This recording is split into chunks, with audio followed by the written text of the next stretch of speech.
En esta ocasión nos vamos a centrar en entender un poco sobre la composición, sobre cómo componer. Cuando tenemos un cuadro que no es un cuadro, sino que es una forma recircular, una forma como una circunferencia, en esa circunferencia no hay ningún elemento que distraiga a la visión. ¿Por qué? Porque es redondo y no tiene ninguna esquina. Entonces no hay ningún elemento perturbador, por llamarlo de alguna manera. Pero cuando tenemos una figura rectangular o tenemos una figura cuadrangular, en esa figura cuadrangular o rectangular existen esquinas. Esas esquinas tienen un poder visual bastante importante. Nosotros miramos el cuadro, ponemos la atención en la superficie del cuadro y de ahí nos vamos. Nuestra fuerza visual nos obliga a tener que mirar qué es lo que pasa aquí, qué es lo que pasa aquí, qué es lo que pasa acá. Estas fuerzas visuales debemos a la hora de componer contenerlas. ¿Contenerlas cómo? Bueno, pues si hacemos una figura y esa figura está sentada o tumbada, vamos a poner una figura tumbada, esa figura tumbada tiene el pie hacia arriba, ese corte visual del pie nos impide que nuestra visión se salga por ahí.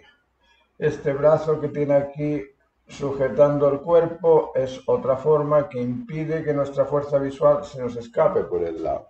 Aquí le podemos poner una cortinita que impide que esa fuerza visual de esta figura se vaya por ese extremo.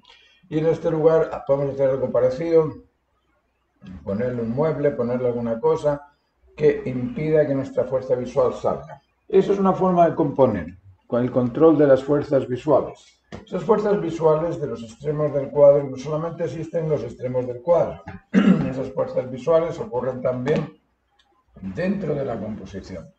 Es decir, tenemos una composición de elementos donde hay una figura central y dentro de esa figura central aquí hay otra figura que está mirando esa figura central, aquí hay algo en el centro, aquí ponemos otra figura que está mirando a esa figura central, por ahí otra figura que está mirando a esa figura central y todas estas fuerzas visuales del perímetro, porque eso es perimetral, ese es el centro focal. Esas fuerzas visuales, cuando observan la figura central, protagonista, resulta que en el cuadro se establece esa dinámica de dar y recibir entre un elemento y otro y nos queda la composición bien centrada. Un ejemplo de este tipo de composición lo vemos en la fragua de Vulcano, también de Velázquez.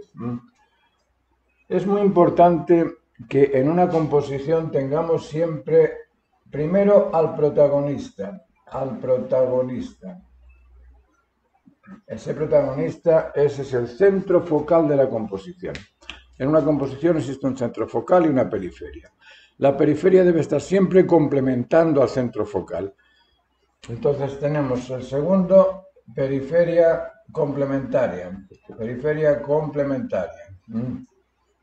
La periferia complementaria, como os digo, tiene que estar complementando a la figura central.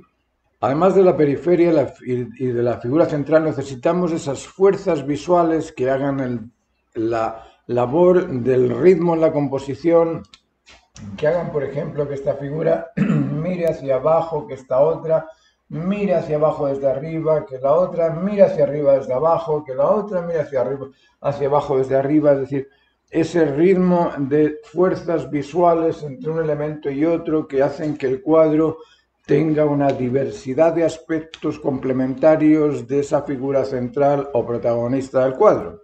Cuando tenemos ese tipo de juegos, ese tipo de variedades, resulta que la composición se hace muy amena. Disposición de las figuras, sino también por los tonos, que es otro elemento a tener en cuenta en la composición. Tenemos a los protagonistas, a la periferia complementaria, a la fuerza tonal, a esa fuerza tonal, aquella intensidad tonal de claroscuro que existe en estas figuras que estamos poniendo dentro del cuadro. Esa fuerza tonal viene dada por contrastes blandos, por contrastes duros, por intensidades lumínicas, por destacar una cosa por sobre la otra, y en ese juego de destacar también tenemos que ser inteligentes para no destacar todas las cosas en una zona del cuadro y dejar la otra zona del cuadro vacía, sino que ese complementarse con tonos alto contraste y bajo contraste sí está repartido a lo largo de la composición. Además de los contrastes tenemos otra cosa que influye. y es esa relación cromática entre los matices de un color u otro. En una composición, un matiz puede destacar todo lo compuesto en esa composición. Es decir, estamos pintando un cuadro con una gama cromática fría y de repente, ¡plaf!, ponemos un color cálido en el vestuario de la figura central, en el protagonista. Lógicamente, ese color cálido, que es el único dentro de esa gama fría, va a ser el centro de atención. Ese color cálido dentro de la gama fría va a ser el centro de atención de cualquier persona que observe el cuadro. Y de esa forma estamos diciéndole al observador que esa figura central es el protagonista, que esa figura destacada con ese color cálido dentro de una gama fría es el que yo quiero que miren. Ese es el centro que yo quiero que observen las personas. Ese es el protagonista. Eso es lo que yo quiero que el observador reconozca a la hora de mirar el cuadro. Y el último de los aspectos de la composición es la lectura. Eso es muy importante de tener en cuenta. El aspecto lectivo, el aspecto de la lectura del cuadro. Se lee el cuadro, se comprende el cuadro, se entiende el cuadro.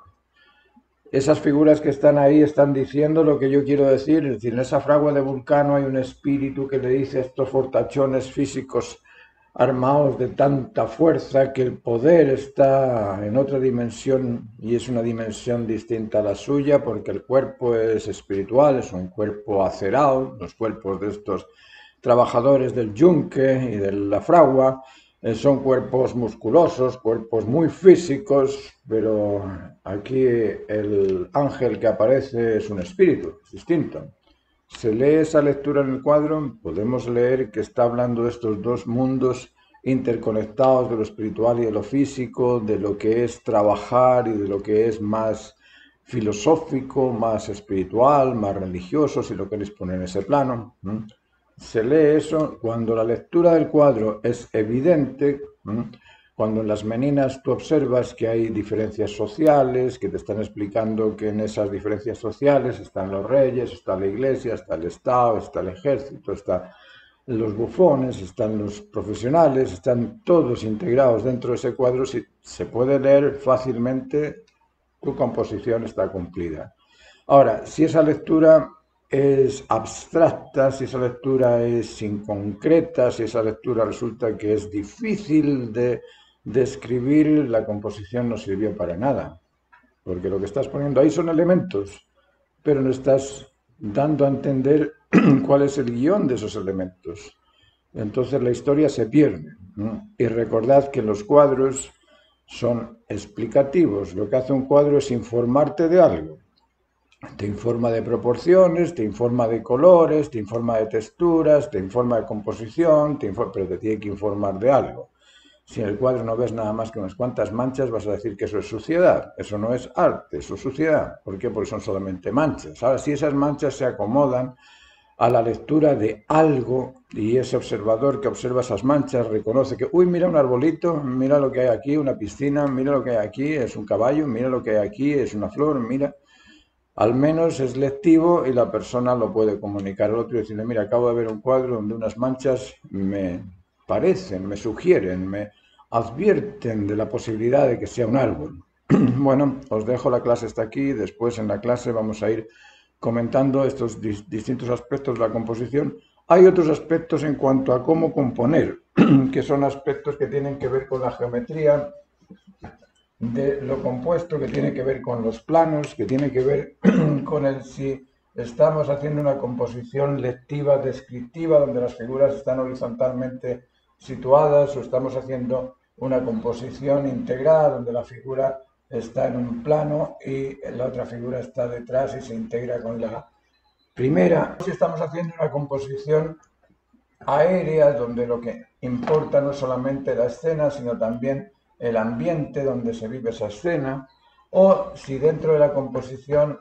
lo estamos ubicando, estamos poniendo al protagonista y a la periferia dentro de espacios de simetría, o estamos jugando contra la simetría mediante una relación áurea. Entonces estamos dividiendo las porciones en una posición áurea y ahí tenemos la figura central del protagonista y después buscamos una posición áurea horizontal para poner la base y después una vertical para poner al segundo protagonista. Es decir, todas estas cosas las vamos a ver en la clase. Previo a la clase, quiero que veáis estas informaciones que os mando por video y que podamos tener antes de la clase ya una cierta orientación de hacia dónde vamos a llevar el contenido de la clase. Muchas gracias. Espero que esta clase haya sido de vuestro interés. Si queréis continuar con el curso de 24 clases durante 3 meses, son 2 clases por semana de 45 minutos cada una en horario flexible. Buscamos la forma de acomodarnos. Nos dejas un WhatsApp en el siguiente teléfono que os dejo a continuación. Gracias y nos vemos en las clases.